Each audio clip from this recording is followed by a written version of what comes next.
प्यारे बच्चों, स्वागत है आपका आज की इस ऑनलाइन क्लास में। आज हम संयुक्त राष्ट्र संघ के बारे में विस्तार पूर्वक जानेंगे।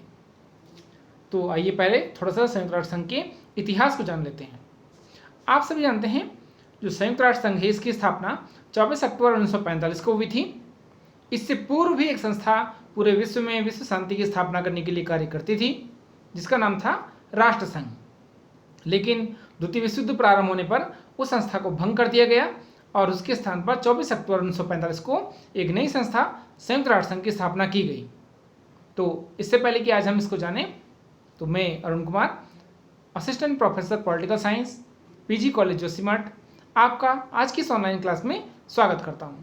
तो आइए जानते हैं संयुक्त राष्ट्र संघ के बारे में विस्तार पूर्वक।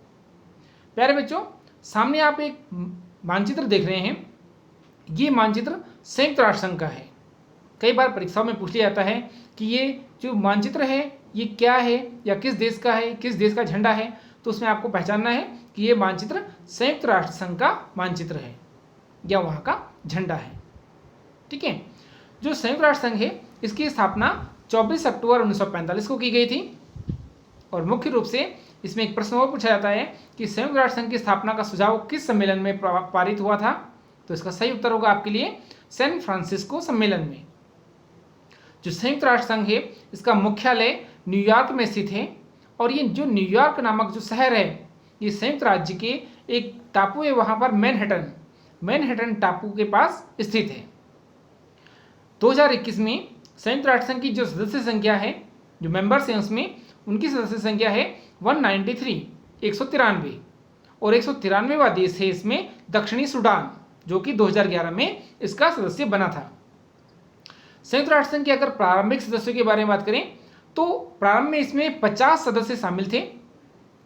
उसके बाद संयुक्त राष्ट्र संघ की स्थापना के पश्चात, कुछ समय के पश्चात, अक्टूबर के बाद एक और देश इसमें शामिल हुआ, पोलैंड।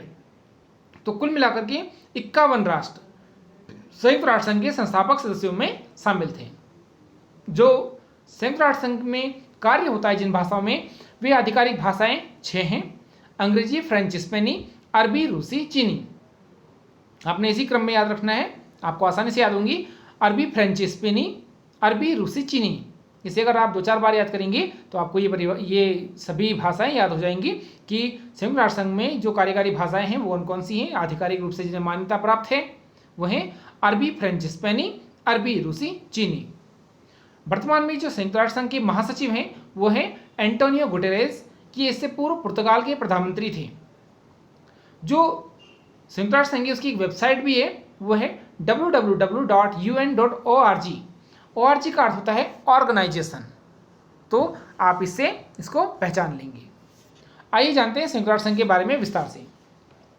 जो संयुक्त राष्ट्र संघ है ये वास्तव में एक अंतर्राष्ट्रीय संगठन है, क्योंकि संयुक्त है, यूनाइटेड है, इसमें बहुत सारे राष्ट्र मिले हुए हैं। इसे संयुक्त रूप से या संक्षिप्त रूप में हम UNO के नाम से भी जानते हैं, संयुक्त राष्ट्र संघ या यूनाइटेड नेशन ऑर्गेनाइजेशन, UNO। इसके उद्देश्य के बारे में अगर हम बात करें, इसकी स्थापना क्यों की गई थी। इसकी स्थापना का मुख्य उद्देश्य था पूरे विश्व में विश्व शांति की स्थापना करना और तीसरे विश्व युद्ध के जो खतरा पनप रहा था उसको समाप्त करना और विश्व में अंतर्राष्ट्रीय शांति और व्यवस्था को बनाए रखना। अंतर्राष्ट्रीय कानून को सुविधाजनक बनाने के लिए संस्थान ने बहुत महत्वपूर्ण सहयोग किया। इसके अलावा अंतर्राष्ट्रीय सुरक्षा, आर्थिक विकास, सामाजिक प्रगति, मानव अधिकार, विश्व शांति के लिए भी संयुक्त राष्ट्र संघ निरंतर कार्य कर रहा है।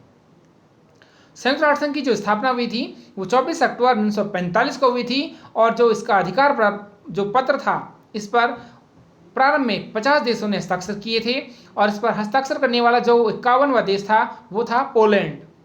ये आपको बात याद रखनी है, क्योंकि कई बार प्रश्न पूछा जाता है कि संयुक्त राष्ट्र जो चार्टर था उस पर हस्ताक्षर करने वाला 51वां राष्ट्र कौन था। और ये इस प्रश्न का उत्तर हमें कई बार नहीं मिल पाता।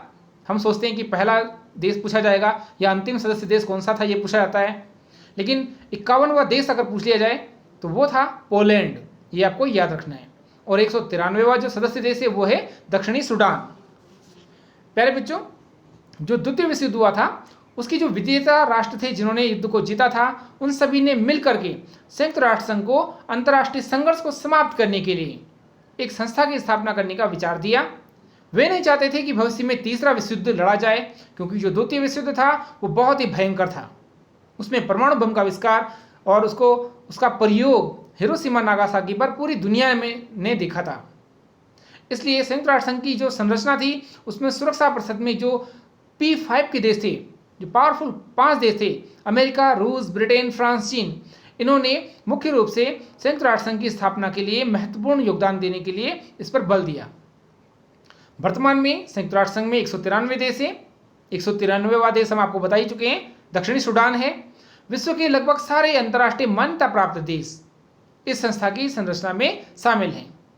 अगर हम बात करें तो इसके अंगों के बारे में कि संयुक्त राष्ट्र संघ के कौन कौन से अंग हैं, तो इसमें संयुक्त राष्ट्र महासभा, सुरक्षा परिषद, सामाजिक एवं आर्थिक परिषद, न्यास परिषद, सचिवालय तथा अंतर्राष्ट्रीय न्यायालय, ये 6 संस्थाएं संयुक्त राष्ट्र संघ के अंतर्गत शामिल हैं।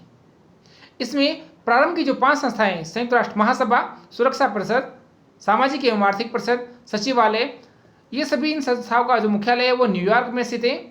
एकमात्र संस्था अंतर्राष्ट्रीय न्यायालय, इसका मुख्यालय नीदरलैंड हैग में स्थित है।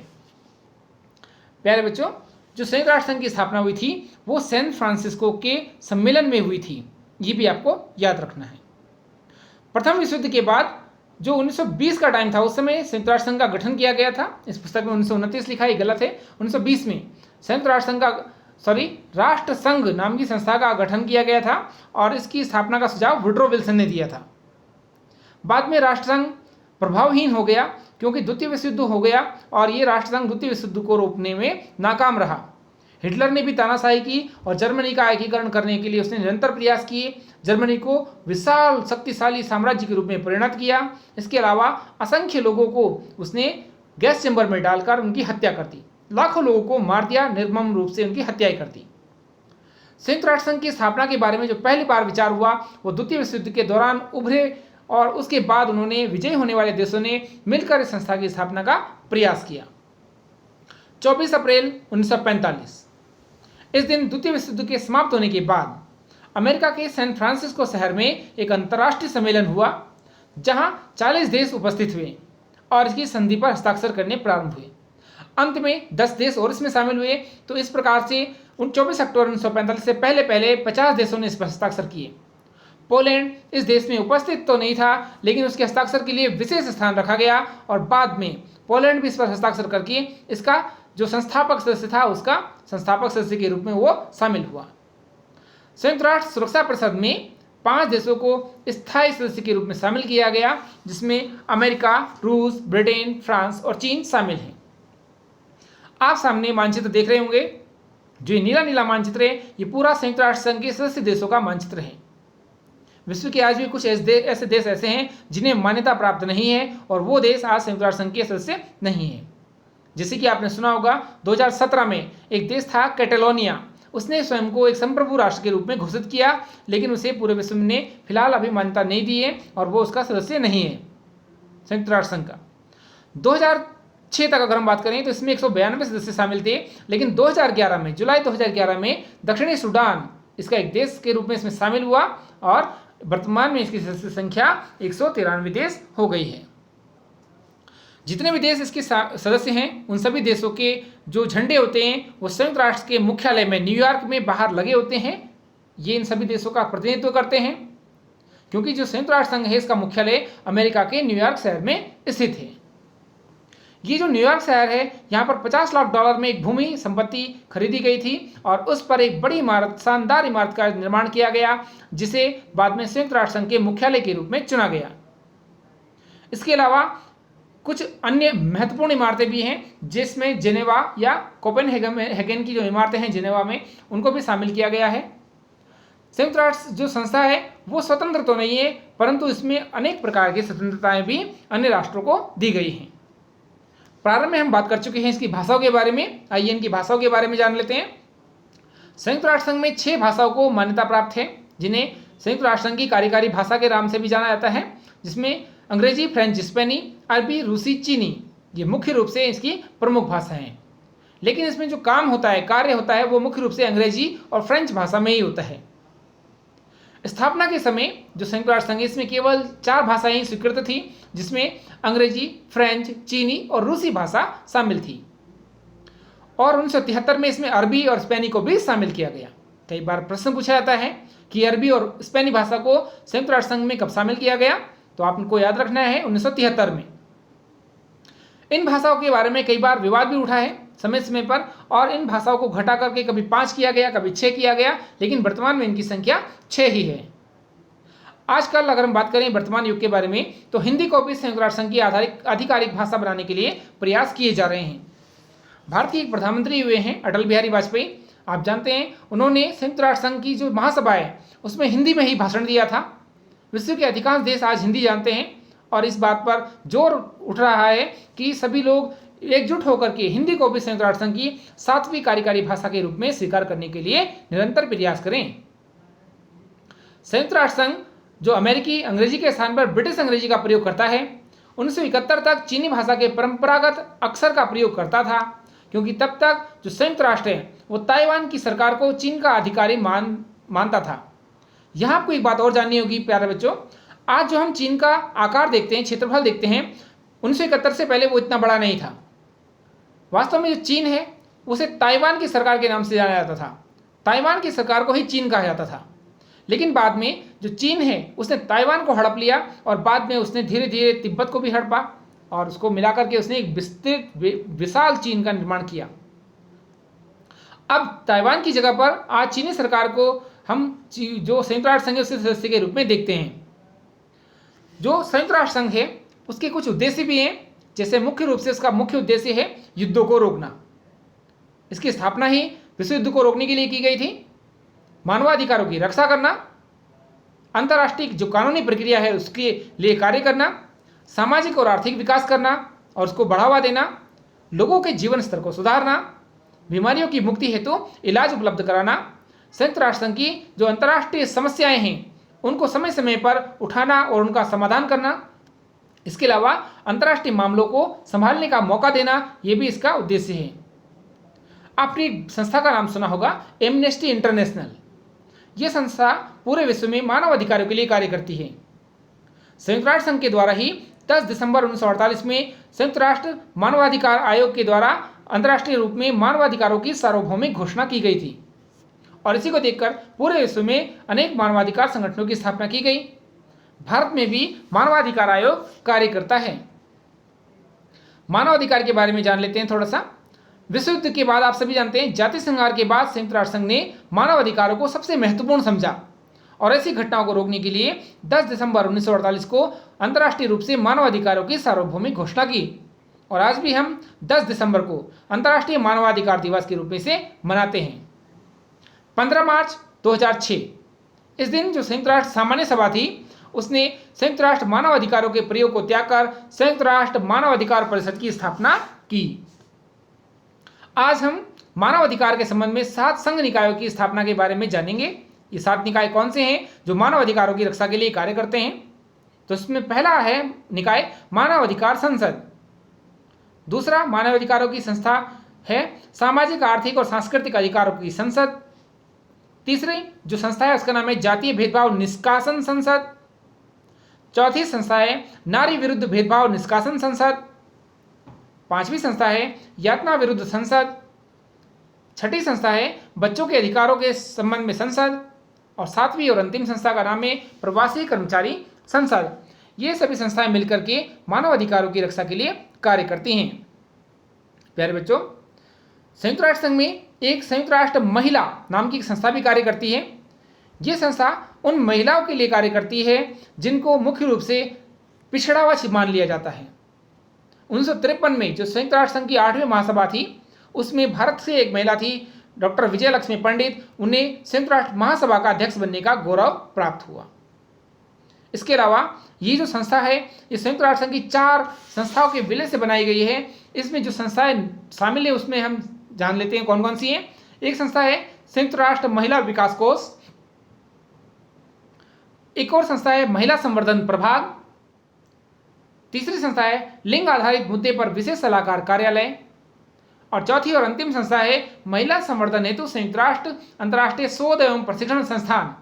इन चारों संस्थाओं को मिला करके संयुक्त राष्ट्र महिला यूएन वुमेन नामक एक विशाल संस्था का स्थापना की गई है, जिसे 4 जुलाई 2010 को स्वीकृति प्रदान की गई। इससे पूर्व ये इन 4 भागों के रूप में कार्य कर रही थी और 1 जनवरी 2011 की वो डेट है जिस दिन हम कह सकते हैं कि ये वास्तव में पूर्ण रूप से अस्तित्व में आ गई। तो यदि प्रश्न आए संयुक्त राष्ट्र महिला नामक संस्था की स्थापना कब की गई, तो इसका आपको सही उत्तर लिखना है 1 जनवरी 2011। प्यारे बच्चों, अगला देख लेते हैं संयुक्त राष्ट्र संघ का कार्य शांति रक्षा से संबंधित। जो संयुक्त राष्ट्र संघ है वो विभिन्न देशों में युद्ध होने की स्थिति में शांति सैनिकों को वहां भेजती है। समय समय पर शांति सैनिकों ने विश्व के अनेक क्षेत्रों में शांति स्थापना का कार्य किया है। संयुक्त राष्ट्र संघ ने 24 अक्टूबर 1945 को स्थापना होने की तिथि से और वर्तमान तक जितने भी अंतर्राष्ट्रीय स्तर पर अशांति वाले कार्य हुए हैं या हम कहें कि शीत युद्ध के जो घटनाएं हुई हैं, उन सबको शांतिमय बनाने में महत्वपूर्ण भूमिका निभाई है। संयुक्त राष्ट्र संघ की प्रमुख संस्थाओं को जान लेते हैं। संयुक्त राष्ट्र संघ के जो कार्यक्रम है उसके अंतर्गत अनेक संस्थाएं कार्य करती हैं। इसमें मुख्य रूप से 14 स्वतंत्र संस्थाएं कार्य करती हैं। आपने कुछ स्वतंत्र संस्थाओं के बारे में विस्तार से जाना होगा, जिसमें विश्व बैंक है, अंतर्राष्ट्रीय मुद्रा कोष, विश्व स्वास्थ्य संगठन, यूनिसेफ, अंतर्राष्ट्रीय परमाणु ऊर्जा एजेंसी आदि संस्थाएं। तो आइए इन प्रमुख संस्थाओं के बारे में जान लेते हैं। पहली संस्था है अंतर्राष्ट्रीय परमाणु ऊर्जा एजेंसी। ये संस्था परमाणु ऊर्जा से संबंधित है और परमाणु ऊर्जा कार्यक्रम को नियंत्रित करने का कार्य करती है। इसके अलावा परमाणु ऊर्जा का प्रयोग विकास कार्यों के लिए करने के लिए प्रोत्साहित भी करती है। इसका मुख्यालय वियना में स्थित है और ये परमाणु संबंधी कार्यों की निगरानी का कार्य करती है, मुख्य रूप से कि कहीं परमाणु का प्रयोग परमाणु बम बनाने के लिए तो नहीं किया जा रहा है। वर्तमान में परमाणु का उपयोग केवल शांतिपूर्वक कार्यों के लिए, ऊर्जा कार्यों के लिए ही किया जा सकता है। दूसरी संस्था है अंतर्राष्ट्रीय अपराध आयोग। इस संस्था का मुख्यालय नीदरलैंड के हैग में स्थित है और यह संस्था युद्ध अपराध में जो संदिग्ध लोग होते हैं उन पर मुकदमा चलाने से संबंधित कार्य करती है। तीसरी संस्था है यूनिसेफ। यह संस्था बच्चों के स्वास्थ्य, शिक्षा, सुरक्षा, देखभाल संबंधी कार्यों का कार्य करती है। चौथी संस्था है संयुक्त राष्ट्र विकास कार्यक्रम, यूनाइटेड नेशन डेवलपमेंट प्रोग्राम। ये पूरे विश्व में गरीबी नियंत्रण करने, गरीबों को कम करने, समाप्त करने तथा आधारभूत ढांचे जिसमें रोटी, कपड़ा और मकान है उसके विकास करने, प्रजातांत्रिक शासन अर्थात भ्रष्टाचार रहित शासन की स्थापना करने का कार्य करती है। जो अगली 5वीं संस्था है वो है संयुक्त राष्ट्र व्यापार और विकास सम्मेलन। इसका मुख्य कार्य मुख्य रूप से व्यापार, निवेश तथा विकास के मुद्दों को बढ़ावा देना है। जो छठी संस्था है वो है संयुक्त राष्ट्र आर्थिक एवं सामाजिक परिषद, इसको इकोसॉक भी कहते हैं। ये संस्था अंतर्राष्ट्रीय स्तर पर आर्थिक और सामाजिक विकास के लिए कार्य करती है। जो अगली संस्था है उसका नाम है संयुक्त राष्ट्र शिक्षा, विज्ञान और सामाजिक परिषद। यह संस्था पेरिस में स्थित है। फ्रांस की राजधानी है पेरिस, आप सभी जानते हैं। तो वहाँ ये शिक्षा, स्वास्थ्य, विज्ञान, संस्कृति, संचार आदि के माध्यम से इसका संपूर्ण विश्व में प्रचार प्रसार करती है। एक और संस्था है UNEP, United Nation Environment Programme. इसका मुख्यालय नैरोबी में स्थित है और इसका मुख्य कार्य होता है पर्यावरण की रक्षा करना और उसको बढ़ावा देना। एक और संस्था है संयुक्त राष्ट्र राजदूत। इसका काम मुख्य रूप से शरणार्थियों के अधिकारों की रक्षा करना और देखभाल करना है। इसका मुख्यालय जेनेवा में स्थित है। एक और संस्था है संयुक्त राष्ट्र संघ की खाद्य एवं कृषि संगठन, विश्व खाद्य कार्यक्रम। यह भुखमरी के खिलाफ मुख्य रूप से कार्य करती है और लोगों को इसके प्रति सुरक्षा उपलब्ध कराती है। इसका मुख्यालय रोम में स्थित है। एक संस्था है अंतर्राष्ट्रीय श्रम संगठन। यह मुख्य रूप से श्रमिकों तथा मजदूरों के हितों की रक्षा के लिए बनाई गई है। प्यारे बच्चों, अब हम आगे जान लेते हैं संयुक्त राष्ट्र संघ में भारत की जो स्थिति है वो क्या है। आप सभी जानते हैं जो भारत है वो संयुक्त राष्ट्र संघ का संस्थापक सदस्य है, यानी कि उसकी स्थापना के समय उसका सदस्य था। हम ऐसा इसलिए कह रहे हैं, आपके मन में एक प्रश्न आएगा कि 1945 में जिस समय भारत स्वतंत्र भी नहीं हुआ था तो भारत इसका सदस्य कैसे हुआ? भारत तो ब्रिटेन का गुलाम था। तो प्यारे बच्चों, क्योंकि ब्रिटेन ने उसमें भागीदारी की थी संयुक्त राष्ट्र संघ की स्थापना में, तो भारत स्वयं उसका सदस्य बन गया। भारत संयुक्त राष्ट्र संघ के उन प्रारंभिक सदस्यों में शामिल था जिन्होंने 1 जनवरी 1942 को वाशिंगटन में संयुक्त राष्ट्र घोषणा पत्र पर हस्ताक्षर किए थे। तो आप ये समझ गए होंगे कि भारत ने कब हस्ताक्षर किए? 1 जनवरी 1942 को, और 25 अप्रैल से 26 जून 1945 तक सैन फ्रांसिस्को में जो सम्मेलन हुआ उसमें भी भारत ने भाग लिया। भारत संयुक्त राष्ट्र संघ के संस्थापक सदस्यों के रूप में जाना जाता है, क्योंकि भारत ने संयुक्त राष्ट्र संघ के जो कार्य हैं, जो विश्वास हैं, जो अंतर्राष्ट्रीय स्थापना, शांति स्थापना के कार्य हैं, उसमें महत्वपूर्ण भूमिका निभाई है। अंग्रेजों से स्वतंत्र होने के बाद भारत ने संयुक्त राष्ट्र संघ में अपनी स्थायी सदस्यता के लिए भी निरंतर दावा किया, लेकिन उसको मात्र सदस्यता देकर छोड़ दिया गया। 2021 के बारे में हम बात करें तो आज भी भारत जो है संयुक्त राष्ट्र संघ का जो सुरक्षा परिषद है उसका स्थायी सदस्य नहीं है, भले ही वो कई बार अस्थायी सदस्य बन चुका है। इसके अलावा जो संयुक्त राष्ट्र संघ है उसमें भारत उपनिवेशवाद और रंग भेद की नीति के निरंतर विरुद्ध रहा है। 1960 का जो विभिन्न प्रकार का घोषणा पत्र है, संयुक्त राष्ट्र संघ का ऐतिहासिक घोषणा पत्र है, या जो विभिन्न प्रकार के राष्ट्रों की स्वतंत्रता है या शांति सेनाएं जो भेजने का कार्य है, उसमें भारत ने निरंतर सहयोग किया है। भारत ने दक्षिण अफ्रीका में रंग भेद नीति और नस्लीय भेदभाव के विरुद्ध निरंतर आवाज उठाई है। आप सभी जानते हैं कि जो 1961 में गुटनिरपेक्ष आंदोलन का प्रारंभ हुआ, उसमें भी गुटनिरपेक्ष राष्ट्रों में नेहरू, नासिर, टीटो का नाम लिया जाता है संस्थापक सदस्यों में। इसमें जो नेहरू हैं वो भारत के पंडित जवाहरलाल नेहरू थे, जो कि गुटनिरपेक्ष राष्ट्र के संस्थापक के रूप में जाने जाते हैं। एक और विशाल संगठन है G77। ये विकासशील देशों का एक संगठन है जिसकी स्थापना 1964 में हुई थी, और इसके सदस्य के रूप में भी भारत इसमें शामिल है। तो आप समझ सकते हैं भारत संयुक्त राष्ट्र संघ के लिए, शांति स्थापना के लिए तथा आतंकवाद की समाप्ति के लिए प्रतिबद्ध है। इसके अलावा पूर्ण असहिष्णुता की नीति उसने आतंकवाद के विरुद्ध अपनाई है। आतंकवाद का मुकाबला करने के लिए भारत ने व्यापक रूपरेखा अपनाते हुए 1996 में अंतर्राष्ट्रीय आतंकवाद के संबंध में व्यापक कन्वेंशन का मसौदा भी तैयार किया और उसकी पहल की, जिसे समय के साथ पारित किए जाने का कार्य चल रहा है। अगर हम भारत के शांति अभियानों के बारे में बात करें तो भारत ने पूरे विश्व में शांति स्थापना करने के लिए 1950 के दशक से 21वीं सदी तक और वर्तमान तक लगभग 43 शांति स्थापना कार्यों में भाग लिया है। भारत ने परमाणु निशस्त्रीकरण में भी भाग लिया है और समय समय पर परमाणु हथियारों के प्रयोग को रोकने के लिए संयुक्त राष्ट्र संघ से अपील भी की है। जो भारत है, भले ही उसने CTBT या NPT पर हस्ताक्षर नहीं किए हैं, परमाणु अप्रसार संधि पर हस्ताक्षर नहीं किए हैं, लेकिन वह शांतिपूर्ण प्रयोग के रूप में परमाणु का प्रयोग कर रहा है। भारत ने सदैव पूरे विश्व को विश्व शांति की कल्पना के उद्देश्य से आगे बढ़ाया है। आज भारत संयुक्त राष्ट्र संघ का स्थायी सदस्य नहीं है, लेकिन आने वाले समय में भारत अवश्य ही संयुक्त राष्ट्र संघ का स्थायी सदस्य होगा। आप सभी जानते हैं कि 2021 में भारत को फिर से संयुक्त राष्ट्र संघ का जो महा सुरक्षा परिषद है उसमें अस्थायी सदस्य चुना गया है, और इसका कार्यकाल 1 जनवरी 2021 से 2 वर्ष के लिए होगा। संयुक्त राष्ट्र संघ में भारत 8वीं बार संयुक्त राष्ट्र संघ का अस्थायी सदस्य बना है। सुरक्षा परिषद में 15 सदस्य होते हैं, आप सभी जानते हैं, 5 स्थायी सदस्य और 10 अस्थायी सदस्य।